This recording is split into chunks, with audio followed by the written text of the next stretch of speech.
राहता शहराच्या वैभवात भर घालणाऱ्या आणि फॅशन प्रेमींसाठी पर्वणी ठरू पाहणाऱ्या राघवी बुटीकचा भव्य शुभारंभ भाजपचे प्रदेश उपाध्यक्ष डॉक्टर सुजय विखे पाटील यांच्या शुभहस्ते मोठ्या उत्साहात संपन्न झाला। फॅशन आणि विश्वास यांचा अनोखा संगम असलेल्या या बुटीकमुळे राहताकरांना आता दर्जेदार वस्त्रांसाठी शहराबाहेर जाण्याची गरज उरणार नाही। उद्घाटन प्रसंगी बोलताना डॉक्टर सुजय विखे पाटील म्हणाले की राहता शहर हे झपाट्याने विकसित होतंय, बाजारपेठेचा विस्तार होतोय, नवीन व्यवसायांच्या माध्यमातून शहराला एक वेगळी ओळख मिळते। राघवी बुटीकच्या माध्यमातून राहत्यातील नागरिकांना उत्कृष्ट दर्जाचे आणि आधुनिक फॅशनचे कपडे एकाच छताखाली उपलब्ध होतील असा विश्वास त्यांनी यावेळी व्यक्त केला। कार्यक्रमाच्या सुरुवातीला बुरावके कुटुंबाच्या वतीनं डॉक्टर विखे पाटील यांचे जंगी स्वागत करण्यात आलं। राहता शहरातील चितळी रोडवरील वीरभद्र कॉम्प्लेक्स शॉप नंबर 32 इथं हे बुटीक सुरू झालं आहे।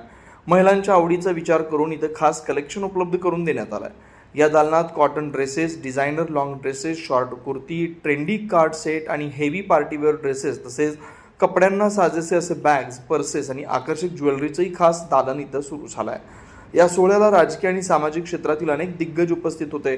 यामध्ये नगराध्यक्ष डॉक्टर स्वाधीन गाडेकर, उपनगराध्यक्ष डॉक्टर विजय सदाफळ, गटनेते मुन्नाभाई शहा, नगरसेवक राहुल सदाफळ, अजय आगरे, राजेंद्र बाबळे, प्रफुल्ल शेठ पिपाडा, अनवर तांबोळी, चांगदेव पाडेकर, सुभाष सदाफळ, आसिफ शेख, अकबर शेख, राजेश लुटे, रमेश दंडवते, किरण दंडवते, विजय गिधाड तसेच सतीश भोंगळे, विशाल भोंगळे, राजेंद्र बोरावके, नंदकुमार बोरावके, अनिल बोरावके, तुषार बोरावके, प्रियंका बोरावके, पूनम भोंगळे, गुंजन बोरावके, रंजन बोरावके, साक्षी बोरावके आदींसह बोरावके व भोंगळे परिवारातील सदस्य आणि ग्रामस्थ मोठ्या संख्येने उपस्थित होते।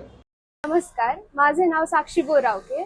नव्यानेच आपण राहत्यामध्ये सुजय विखे सरांच्या हस्ते ओपन केलेलं राघवी बुटीक, तर आपण सगळ्यांनी इथे नक्की यावे हे सगळ्यांना विनंती आहे। आपण या बुटीकमध्ये कॉटनचे ड्रेसेस, लॉंग ड्रेसेस, त्याच पद्धतीने शॉर्ट कुर्तीज आणि कॉट सेट आणि हेवी ड्रेसेस सुद्धा इन्क्लूड केलेले आहेत। त्याचप्रमाणे आपण बॅग, पर्सेस आणि ज्वेलरी सुद्धा काही ॲडिशन केलेली आहे। तर तुम्ही एकदा सगळ्यांनी नक्की भेट द्या आणि भरघोस प्रतिसाद द्या ही सगळ्यांना विनंती।